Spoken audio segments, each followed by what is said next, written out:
I am the first memory. A legacy is a debt. A war a father begins, and a mother cannot finish. For those of you new to the Heartwood Pact, they called her Kaelin, a girl who could wake life in dead soil, in a village that burned such gifts. When her power broke loose, they did not thank her. They cast her into the Elderbranch, the wood that swallows the lost. She should have perished. Instead, the forest knelt. Through drowning stones and beautiful lies, it carried her to the wounded heart of the world, and named her its last hope. But hope wakes hungry things. Far below, in a vault of black glass, a hunter of ash has opened his eyes.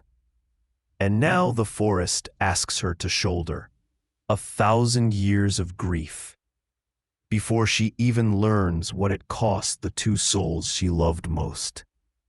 To choose, she must first remember. This is Chapter 11, The Memory Stone. Kaelin remained on her knees in the soft, glowing moss. The world seemed to shift and tilt. The oak sentinel's question, "Will you be the one to restore it?" was not a simple query. It was a weight, a tangible pressure that settled on her soul, so heavy it threatened to crush her. It echoed in the silent spaces of her mind, demanding an answer she did not have, a strength she did not possess. She stared up at the towering, impassive form of the ancient guardian. Its silhouette was a mountain of stone and bark against the golden light of the heartwood tree. Kaelin's first instinct was a silent, violent rebellion.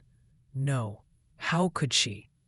The vision from the heartwood had been a terrifying glimpse into a world of immense, primordial wills.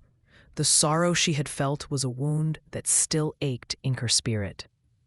In the logic of her grief, the pact was not a holy vow. It was the monster that had swallowed her parents. It was the reason she had grown up as a whispered story and a lonely orphan. To accept the Sentinel's offer was to embrace the very path that had led to her own abandonment. A desperate part of her wanted to scramble to her feet and run from this sacred, terrifying place. She wanted to go back to being a girl in a garden. Even if it meant being a hated outcast forever, at least that was a life she understood. This destiny felt like a cage forged from duty. The air in the clearing, once so welcoming, now felt thick with anticipation. The silence of the grove was a waiting, expectant thing. Rowan had been relaxed in the safety of the sanctuary, but he sensed the frantic refusal building inside her. He moved from his spot to press against Kaelin's side, a solid, grounding weight in her reeling world. He gave her trembling hand a soft, reassuring lick. It was a vote of confidence she felt she had not earned. His simple loyalty acted as a shield against the storm of doubt raging in her mind. The Oak Sentinel did not press her for an answer.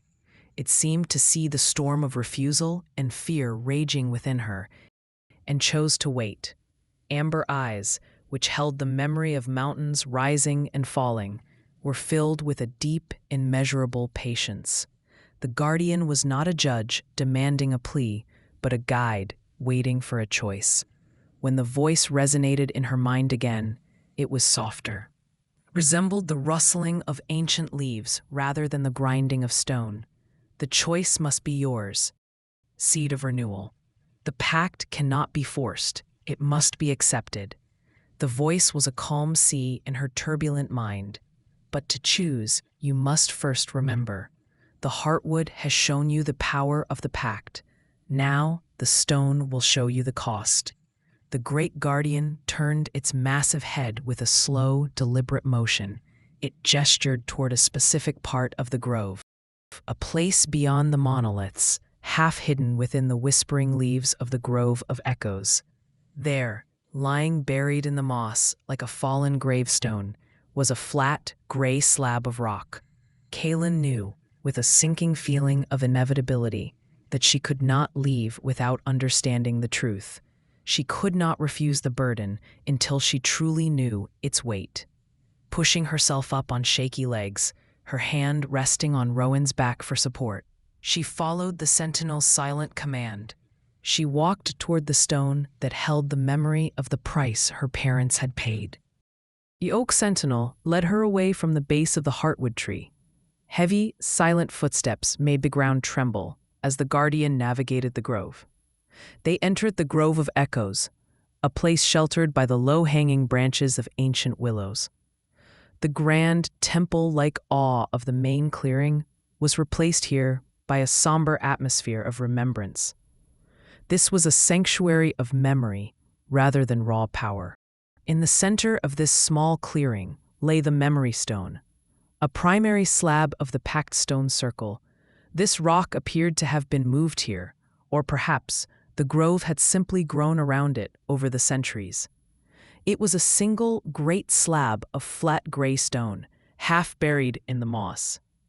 Worn smooth by generations of rain and wind, the surface still bore a faint, spiraling pattern carved into its center. It was the same elegant symbol Kaelin wore around her neck.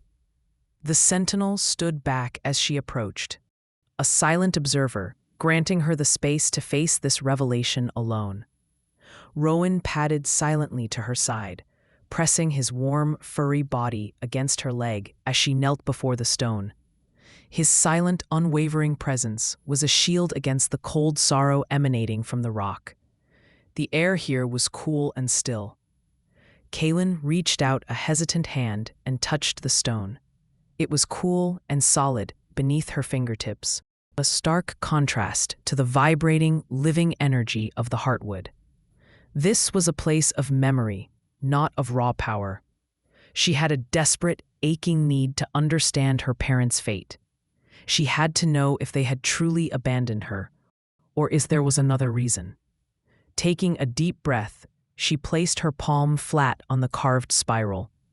The world did not dissolve into chaos. This magic was different.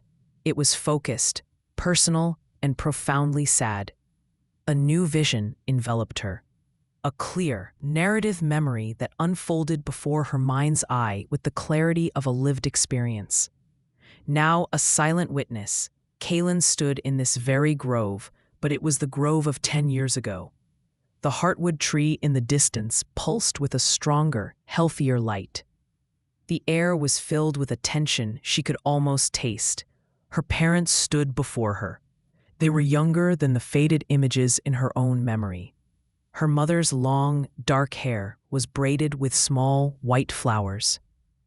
Her face was beautiful, but etched with a weary sorrow. Her father stood beside her. His shoulders were broad and strong, but his hands were clenched into tight fists at his sides. Knuckles white, he stared at the stone with a desperate, heartbreaking hope. Emotions surged through Kaelin as if they were her own. She felt their immense, overwhelming love for her. The 6-year-old girl they had just left sleeping in the care of a weeping Alara. Beneath the love, she felt their smothering fear of what they were about to do. In that instant, a decade of lonely resentment shattered. They were not abandoning her.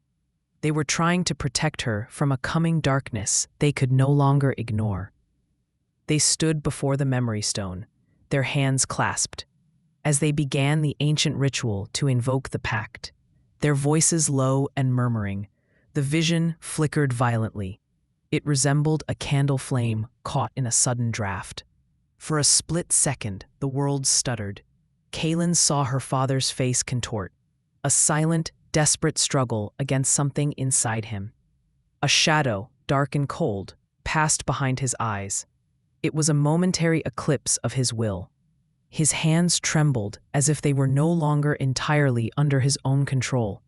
The image was one of a man fighting a war on two fronts, one against the darkness outside and one against a traitor within. Then, just as quickly as it had appeared, the vision stabilized. The shadow vanished. He was once again the determined man, standing beside his wife, his expression grim but resolute. The flicker was gone, leaving Kaelin with a chilling unanswered question that planted itself like a shard of ice in her heart. The vision continued, sceneless once more.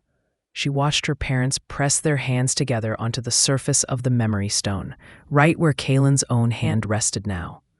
She heard them speak the ancient words of the Pact Keepers, a low, solemn harmony. She could not understand the specific language, but the meaning resonated through her soul. It was a promise. It was a sacrifice. It was a binding of their own lives to the fate of the forest. She saw the terrible cost of that vow in their eyes, the personal price they were willing to pay to keep the encroaching silence at bay. The vision ended, releasing her with a sudden, gentle sigh. Kaelin found herself breathless and shaking, her hands still pressed against the cold rock. The echoes of her parents' love remained a living presence in the quiet grove. Kaelin snatched her hand back from the memory stone as if the granite had burned her. Stumbling back a step, she gasped for air. The clearing remained the same and the air was still, yet her world had been fundamentally altered. The echoes of the vision remained a vivid, painful imprint on her soul. A heavy truth settled in her chest. Her parents were not mere wanderers lost to the woods. They were soldiers who had fallen in a secret ancient war. The oak sentinel's voice returned to her mind, no longer a guide, but a somber arbiter of her fate. "You have seen the burden," the guardian announced. "You have seen the cost. It is a path of sacrifice and sorrow. They chose it, and they were lost. It is your right to refuse." The great guardian shifted, the grinding of stone echoing in the quiet grove. Its amber eyes seemed to look right through her, peering back into the deep past. "Understand this, seed of renewal. Blood provides the key, but it does not turn the lock. I have seen many with your spark choose the path of silence. I have seen others choose the path of the tyrant. The pact is not a birthright. It is a burden that must be claimed." The sentinel's gaze dropped back to the faint handprints of her parents. "Your parents were different. They did not hide from their spark, nor did they let it turn them to cruelty. Your parents claimed it 10 years ago. Today, the choice is yours." The offer was a shock, a sudden, unexpected door opening in the wall of her destiny. "Walk away," the sentinel continued, its voice a low, rumbling truth. "The forest will not stop you. You can live out your life as a girl with a secret, and the forest will continue its slow slide into silence." This was the moment of truth, a choice real, tangible, and solely hers to make. The logical part of her, the part that had learned to survive in a world that was cruel and unforgiving, screamed at her to take the offer. The vision had been a warning, a roadmap to ruin. It proved that this path led only to loss. Why should she, a girl who had already lost everything to this war, follow her parents into that same oblivion? Why embrace the source of her heartbreak? Kaelin could walk away, find a new village and a new life, extinguishing the spark inside her until it was buried so deep it would never be found. She could be safe. She was a single thread being pulled in two opposite, powerful directions. The promise of a quiet, ordinary life was a seductive song. But then she remembered. She recalled the other half of the vision, not the sacrifice, but the reason behind it. The overwhelming, protective love of her parents was a force so strong they had walked into the dark to keep it from touching her. Ilara's voice returned to her, a small point of light in the panic. A heritage, not a curse. Kaelin thought of the gray rot and the sterile, lifeless scent clinging to Edgehaven. She saw again her dying moon petals, their color leached away by the silence. She saw the vibrant life of the forest being harvested and erased. She knew she had to stand against it. To walk away now would be to let that darkness win. It would be a betrayal of her parents' love, rendering their ultimate sacrifice meaningless. It would mean watching the world they died to protect be consumed by the very silence they had fought. Her gaze fell upon the memory stone. In the golden light of the grove, The ghostly outlines where her parents' hands had once rested were still visible. They were a testament, a signature left on the heart of the world. The world blurred as tears streamed down Kaelin's face. They were not tears of fear, but of a profound and heartbreaking clarity. With a deep, shuddering breath, she made her choice. This was not a decision made from a sense of grand destiny, nor from a desire for adventure. It was not the choice of a hero. It was the choice of a daughter. It was a simple, absolute commitment, made out of love for the parents she barely knew and for the singing forest that was their shared heritage. She looked up, her gaze meeting the ancient, amber eyes of the oak sentinel. Kaelin did not need to speak aloud. The entire forest was listening. Her answer blazed from her heart, directly into the ancient Vardian's mind. A quiet and resolute promise that sealed her fate forever. I will do it.